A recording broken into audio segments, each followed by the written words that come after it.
in the idea of the singularity, as has evidence that the underlying information technologies are continuing to progress exponentially, and we can quantify that. We've been tracking it, and I'll talk more about that. But I think the visceral appreciation of the public has grown along with that as we have much more obvious demonstrations that technology is moving. Almost everybody recognizes that now because it's affecting everybody's lives. The level of confidence in the AI field reflects that.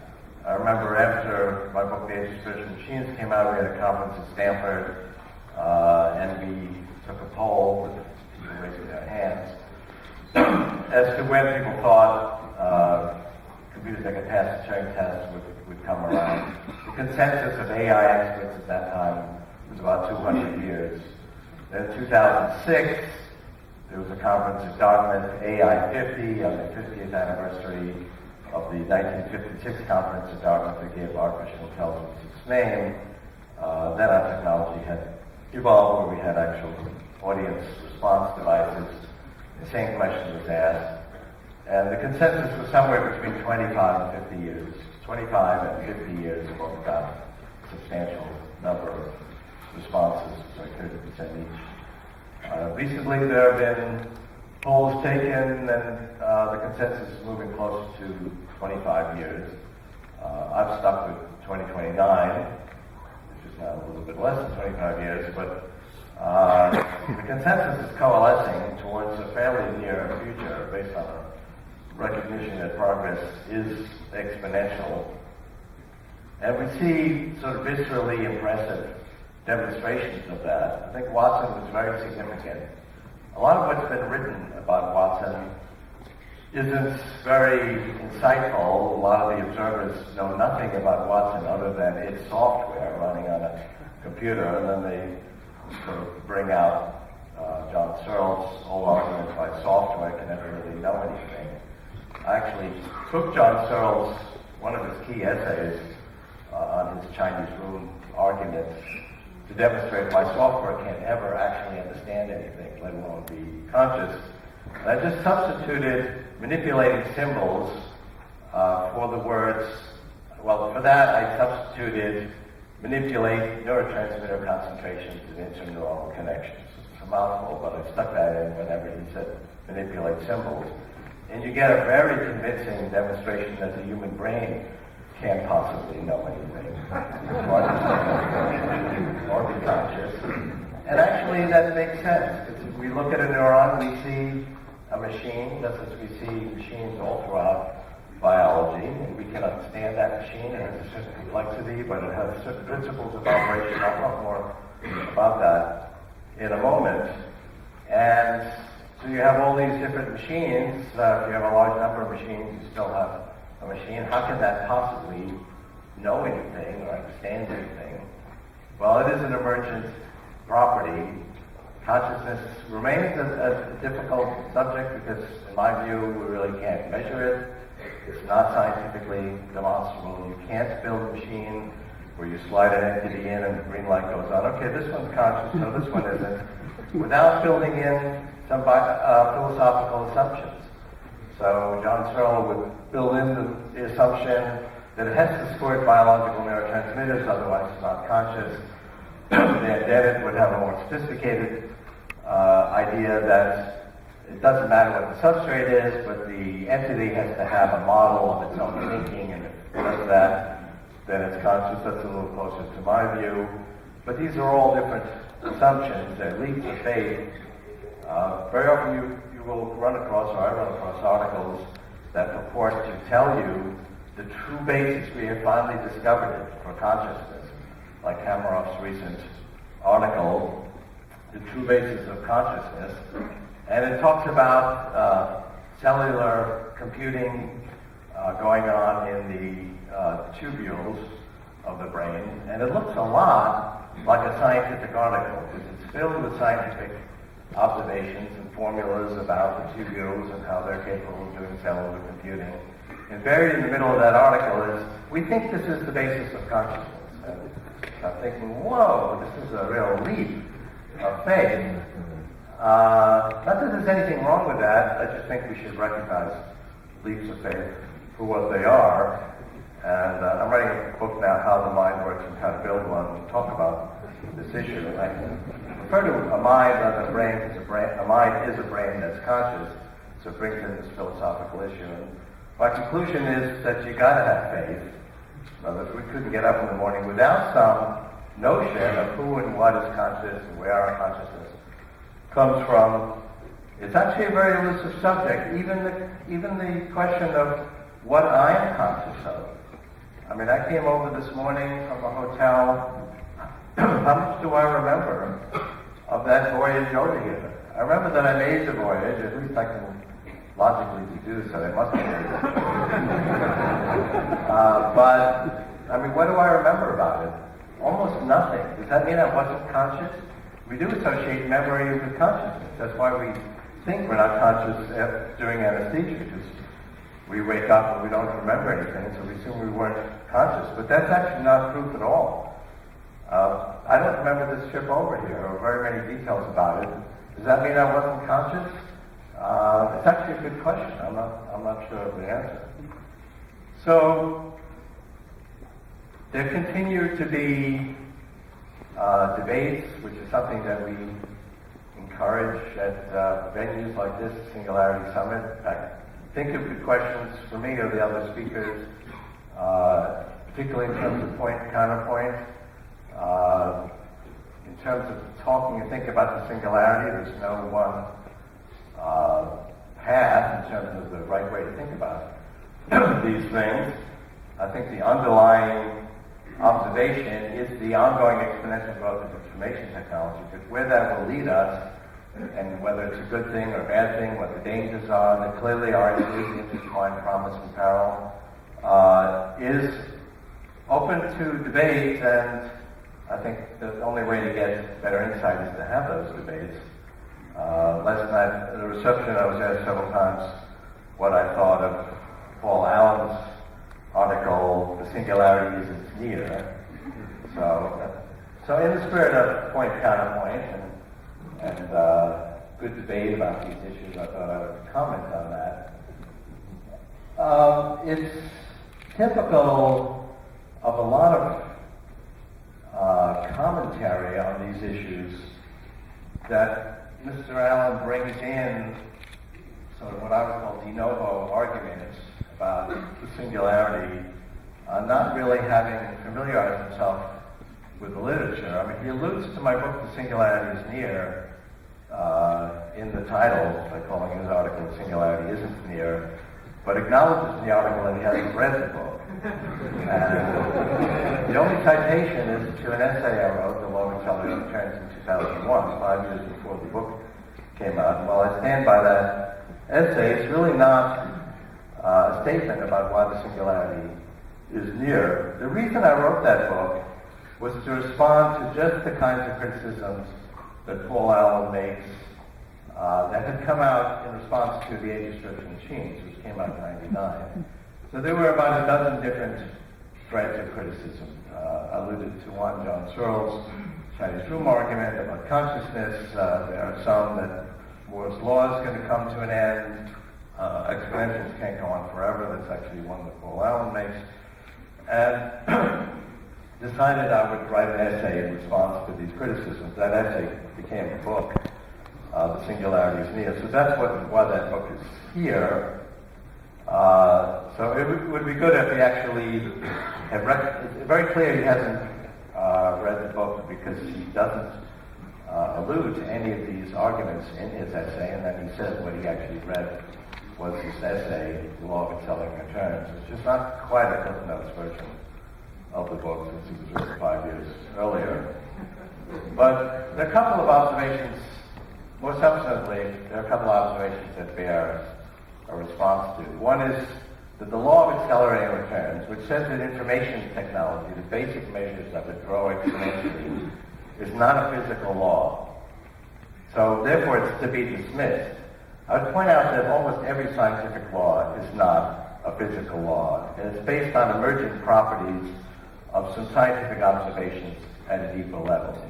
Even the law of gravity is not directly a physical law. It's based on the interactions of individual particles, and in the aggregate, you get the law of gravity about large bodies. In fact, if you take very tiny objects at the level of particles, they may or may not follow the law of gravity because they're subject to quantum mechanics, and there's a probabilistic, irreducible indeterminacy to quantum mechanics, so it may or may not exhibit gravity at that very small level. Now you have a large, if you have maybe 10 particles, then you start getting probability effects, and it's pretty likely that it will show the law of gravity, but it's still possible it won't. It's conceivable that even a large body like the moon and the earth will not follow the laws of gravity. Those are collections of large particles, but if you work out the math, the probability of that happening is 1 in a trillion, so it never actually happens. But it's basically an emergent property of physical laws at a deeper level. A very good example is the laws of thermodynamics. Those are considered laws. But if you look at the mathematics of thermodynamics, it has as a basic assumption that each particle follows a random law. So I can't tell by definition where this particle will be 10 seconds from now. It's random. But the overall properties of the gas are highly predictable to a very high degree of precision according to the laws of thermodynamics based on the mathematics of large numbers, of statistics. And again, it's actually conceivable that entropy won't increase in a gas, but if the gas has enough particles, the probability of that is vanishingly small. It's a statistical property, but an overwhelming one, such that it's called a law. It's the same thing with the law of accelerating returns. His argument against it is that specific projects may not work out. Well, that's exactly right. It's just like a particular particle may not be in a particular position. Any one project is unpredictable. The law of accelerating returns has to do with the emergent properties of a large number of projects. We have millions of people working on computation. Any one project is unpredictable. The overall results are remarkably predictable. Now, if there were 6 people in the world working on computation, it actually would not be very predictable. It's because it's a large, self-organizing, dynamic, chaotic, randomly interacting system that follows an evolutionary path, and it has predictable properties. And I work on the mathematics of this, but more importantly is the empirical evidence, which takes a whole book to present, and we've continued this research. I have a team of 10 people to continue to gather this data. And if you look at the underlying properties, like the power of computation per constant dollar, instructions per second per dollar, that's the classic example, but it's not the only one, because there are hundreds of measures like this. The number of bits we send wirelessly around the world, the number of bits on the internet, the number of nodes on the internet, the number of base pairs of DNA we're sequencing, the number of megabytes of data we're downloading about the brain, and there's many fundamental measures that follow these exquisitely smooth exponential trajectories. The empirical evidence is really the most important, and that's really what I present in the Singularity is near. He then talks about how, what he calls the barriers to complexity, that the brain is so vastly complex, there's all these trillions of connections, and each one has been shaped by evolution to do a very specific thing, and it's very delicate, and we don't really understand it, and we make certain assumptions that turn out to be wrong. There's actually two different ideas there. One is that scientists, there's something, and I talk about this in the book, called the scientist's pessimism, or the engineer's pessimism. Because they're dealing with a specific issue, and they don't know the solution to it, otherwise it would be an issue. And then you talk about how we're going to jump to something that's 1,000 times greater, and their mind boggles. They're focused on this one issue. They hope that they can get it, but then to talk about how we're going to just sweep past that and do 20 more generations of problem solving just seems overwhelming. So you talk to these experts in a particular field, they will be pessimistic. I just had experience last week, did a talk for a company that was a pioneer in advancing semiconductors, and they've been around for 30 years, so they're telling their first project features in semiconductors were 10,000 microns, 10,000 nanometers, that's 10 microns. And the holy grail is maybe we could actually get below a micron. But that was very controversial because they were trying to get from 10,000 nanometers to 5,000, and the scientists were sure they could do it. Of course, if they could do it, they'd be doing it. So they didn't know the answers. And then you talk about, well, maybe we can actually get below a micron, and people had various theses. Well, it's impossible. The thermal effects will kill it. You'll get too many stray electrons if you have features that narrow below a micron. It will never happen.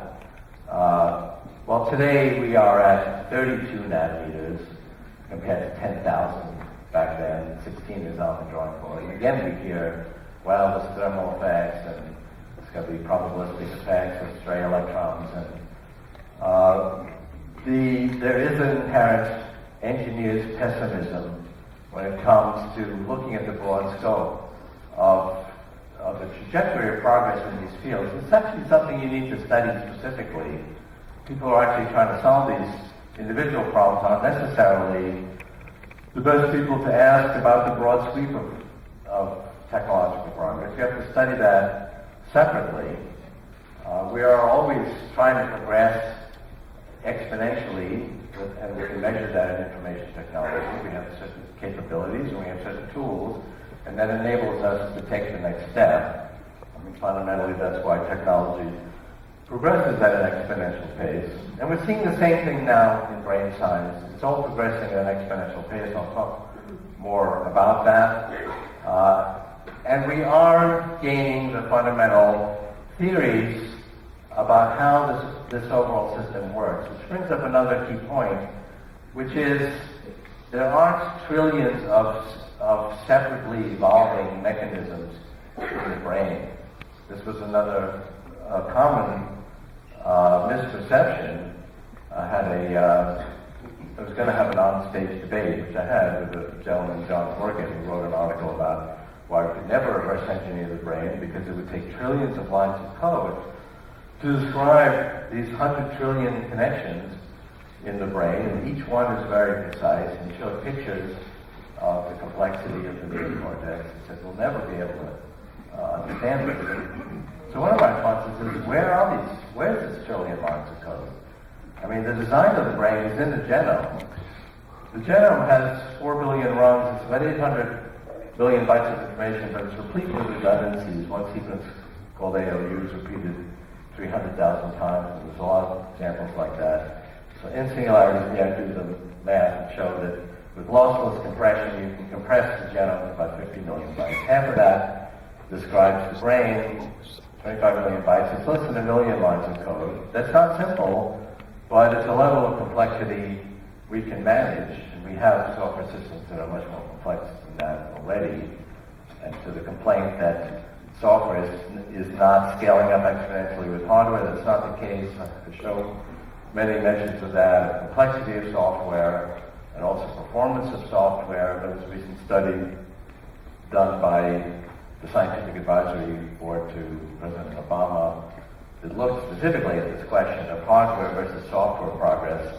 And decided over the last 10 years we've made a 1,000-fold increase in hardware progress per unit currency, and a 16,000-fold increase in the ability of software to solve certain standard engineering problems, for a total of 16 million to 1, because they're independent.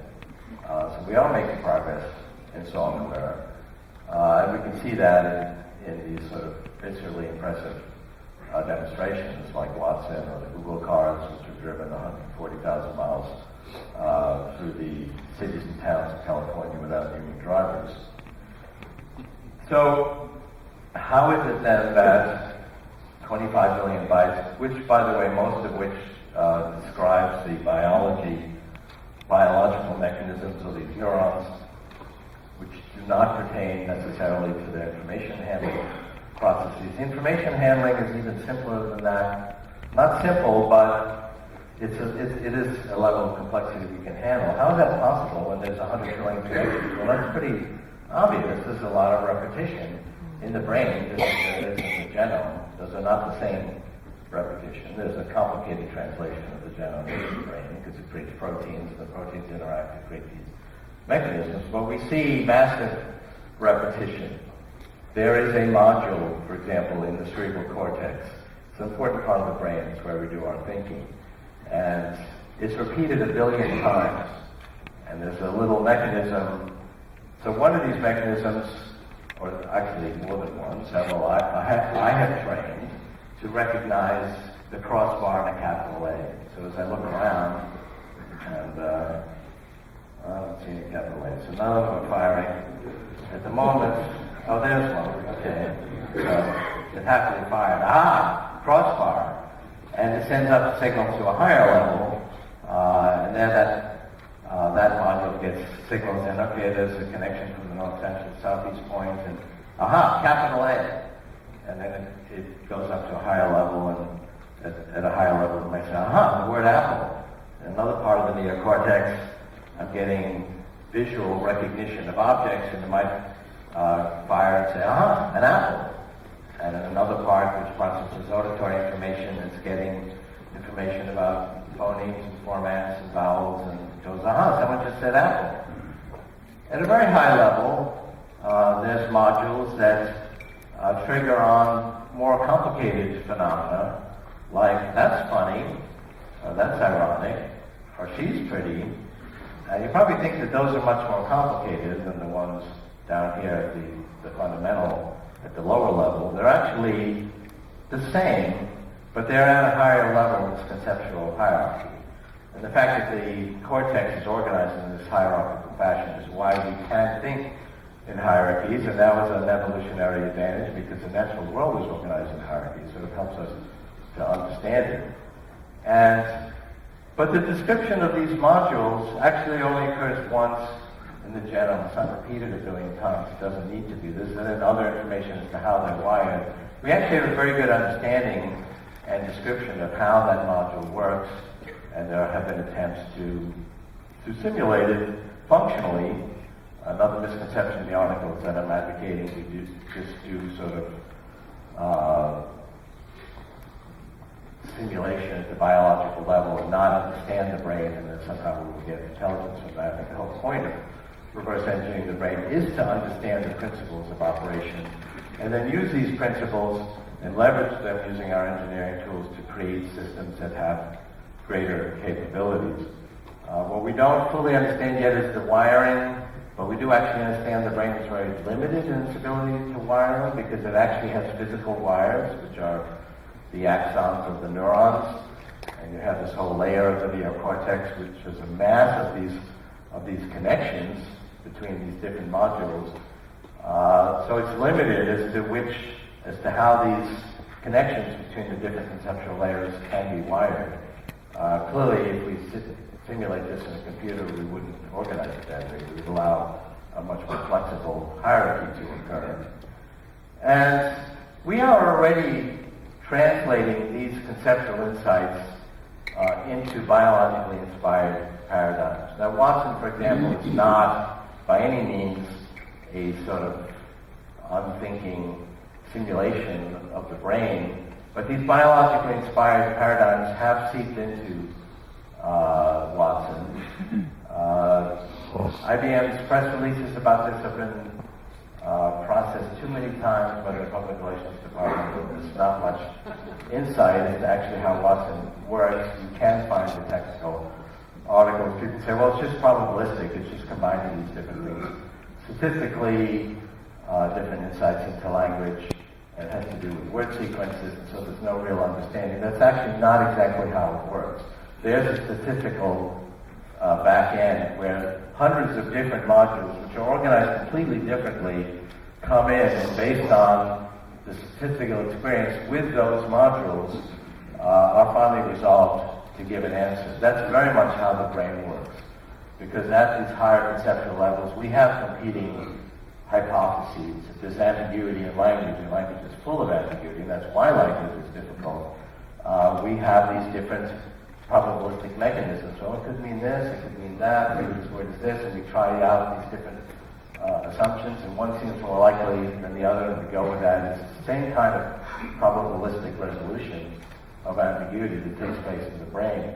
How these hundreds of modules work is actually quite varied. And so people write, well, it has no real understanding of language. That's not true. There's no way that Watson could answer these Jeopardy queries because it has no understanding of language. It is understanding some fairly subtle language, including puns, and similes, and metaphors.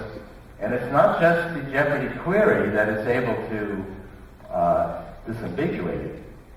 It got its knowledge by reading natural language documents. The fact that it then knows that there's some queen in Norway in the 15th century with blonde hair was not hand-coded by the scientists. It got that by reading Wikipedia and other encyclopedias. That's the exciting thing about Watson. It got the knowledge the same way you and I would. And it brings up an interesting observation about language. One criticism of Watson is correct, which is it doesn't have a human level of command of language. Its level of command is below humans. If we were at human levels, we would be out to Turing test now. But it's able to take a level of understanding that is nonetheless cogent and apply it to a vast amount of material and remember that whole perfect ritual. And so it's taking a natural strength of computers and then applying it with a human-like language ability, not yet at human levels, but it's a very powerful combination. So with a lower than human level of understanding, it was able to get a higher score than the two best Jeopardy players in the world put together because of this power. I mean, you and I could read Wikipedia. It's actually feasible. Take a long time. By the time we finished it, we wouldn't remember anything of the beginning of what we read, and let alone be able in 3 seconds to come up, with that particular queen in Norway. It's a very impressive combination. When computers really are at human levels, which I still maintain will be around 2029, it'll be able to read billions of pages and remember it all and command that. And of course, it's not, in my view, not an alien invasion of these intelligent machines to compete with us. We create these machines to extend our reach. Think about how much smarter we are right now with our tools. And this, here, as I've pointed out many times, it's 1 billion times more powerful per dollar than computer I used when I was a student. It does make me smarter. It's not just this phone. I mean, it connects the whole cloud of computing. The cloud includes Google's ability to, look up, have access to all of human knowledge, really well organized, makes us smarter. There's no question that that's true. I've been managing work groups for 45 years, and I can have now a team of 3 or 4 people for a few months accomplish what used to take 100 people years to do. And interestingly, we don't factor that into our economic statistics. An hour of human labor is still an hour, despite the fact that we can now accomplish 100 times as much. Or $1 of computation or communication or biological technologies today counts as $1 of economic activity. If I did that in 1980 and spent or produced $1 of computation, communication, biological technologies, it counted as $1. Yet today, for that $1, I can create $1 billion of computation, communication, or any kind of information technology circa 1980. And that's completely factored out of these economic statistics. And you might say, okay, it's true this sort of strange area, these little devices we carry around, doesn't pertain to most things. I think one of the important messages is that it ultimately will affect everything we care about. Our biology, health and medicine has now become information technology. That was not the case even 10 years ago, until we had the basic software of life with the Genome Project. Medicine was hit or miss. It was still useful. We went from a life expectancy of 37 20 years ago to pushing 80 today, but we basically had no information model of how biology works. It is inherently an information process. We now have the means of actually changing this outdated software. RNA interference can turn genes off, through forms of gene therapy can add new genes, we can reprogram our cells to have different properties. I can take my skin cells, add 4 genes, basically change its software and turn it into a equivalent of an embryonic stem cell called an induced pluripotent cell, IPC. And the ethicists who are opposed to embryonic stem cell research support this because there's no embryos involved. And anyway, if you want a new liver, you'd like to have your DNA, not the DNA of some other embryo. And there are projects to recreate or rejuvenate literally every organ in the body. People are doing this already. They're doing everything from natural breast enhancements with stem cells to rejuvenating hearts that have been damaged through heart attacks, and we are at least experimentally regrowing organs like the kidney and bladder, and we're basically reprogramming biology. And how about physical things? So today if I want to send you a music album, a movie, or a book, I can send you an email attachment. 5 years ago, I'd send you a FedEx package. I can also send you a violin as an email attachment. If you happen to have a three-dimensional printer, you can print out that violin. I'll show you that in a minute. And there's an emerging industry of three-dimensional printing, which uses a wide variety of materials, and the scale right now is in microns, very reminiscent to where semiconductors were a couple of decades ago, as I mentioned. But the scale is improving at a rate of 100 3D volume per decade. It will be nanotechnology